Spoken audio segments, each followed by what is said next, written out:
everyone. We are back to talk about Lee Weatherly's Angel Burn and the writing of it.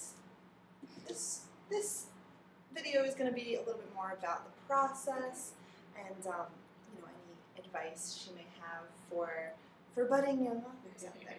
So first, talk about, if you would, every author has sort of a different process, how they approach their novel, how they get to writing it. If you could tell us a little bit whether or not you're something called plotter versus pantser. I don't know if anybody out there is familiar with those terms, but yeah. Basically, if you're a plotter, that means that you plan everything out. If you're a pantser, you just fly by the seat of your pants, you don't even think about it. And I know writers who do that, scarily enough, where they just start writing with no plan whatsoever, and somehow things work out, and they say, "Oh, the story just comes to me." Like, I hate you. The story doesn't just come to me. It's sort of half and half, though, because I do plot things out quite extensively. I really like to know where the story is going. I like to know the main events of the story before I start to write. So is this in your head, or is this on an actual piece of paper? I take a lot of notes. I used to take a lot of notes in notebooks with a pen, but in the last few years I've started typing a lot of them instead, because I type very fast.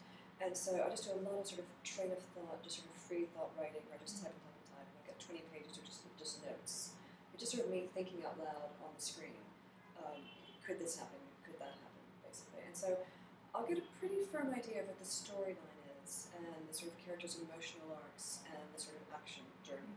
So for every story that I do, I'm really thinking consciously of what's the character's problem, not necessarily the sort of action storyline problem, what's their personal thing that they're having to deal with, and how is the action storyline going to change things for them, basically.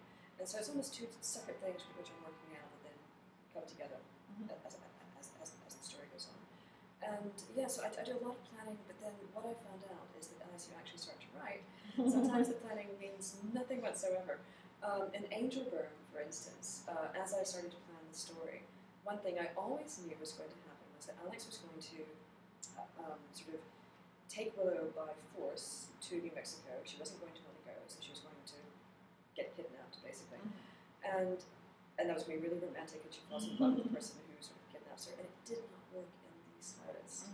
And that stunned me, because I always knew that had to happen. And instead, he kidnaps her and he takes her on this journey, and I wrote all of that. I was probably about 70,000 words into the book, and I stopped and read through it all and thought, this doesn't work in the slightest, because it's supposed to be a love story, and it turned out that something that sounded great in a synopsis, just the sort of story plan, really didn't work in the actual writing of it, because the physical realities of taking someone by force 3,000 miles, it wasn't romantic. It wasn't romantic. It made him so unpleasant, and it was just basic things like she has to use the bathroom. What does he do? And so it's and having to be tied up at night and things like that, and it made him so incredibly unpleasant. I'm thinking, I love Alex, and I don't even like him. So there's no way that Willow's going to fall in love with him. So I remember that night so clearly. I read through it all, and the book was due in probably about 6 weeks at that point. Oh my goodness. And I had dinner at a friend's house who was a writer too, and lots of friends who were writers were there. We had this sort of group therapy session because I'm like, my book doesn't work and it sucks, and what do I do? And so everyone sort of gathered around and sort of helped me solve it. And basically the question had to be, Willow needs to have some reason why she would go with him of her own free will. And it worked so much better once I actually figured it out. But it wasn't. Can you tell us what? I can. Basically, it was to protect her family, who's now in danger because of the various things which have happened.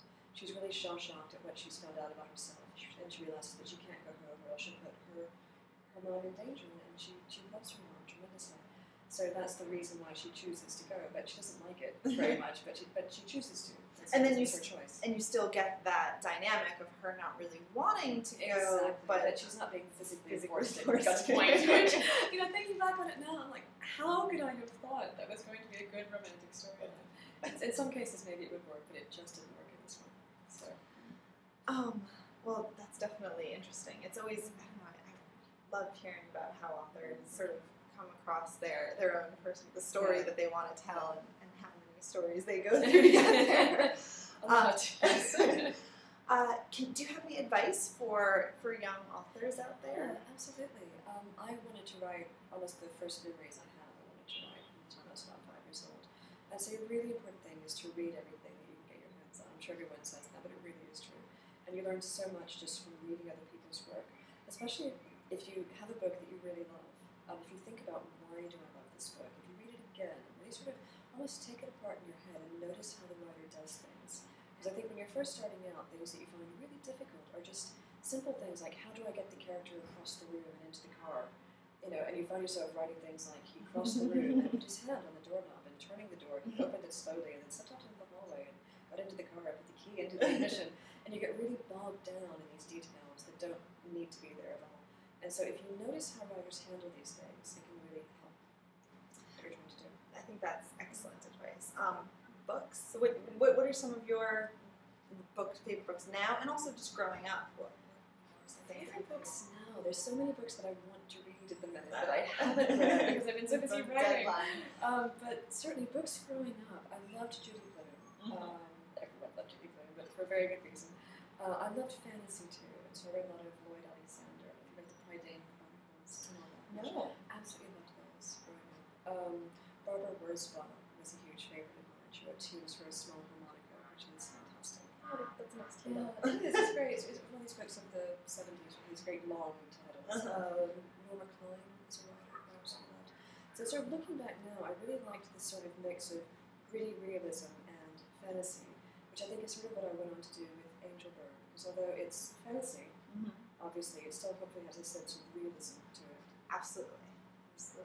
I mean, the setting, the sense of place, as I said in the last interview, it's just so strong. You really get the feeling that you're exactly where they are. That's what I was hoping to do, so hopefully that worked. Okay, well, thank you so much for joining us, and I definitely recommend everybody go and check out Angel Burn. It is actually out. It's out now. Now, it's today. Out yesterday. Yesterday, it's out.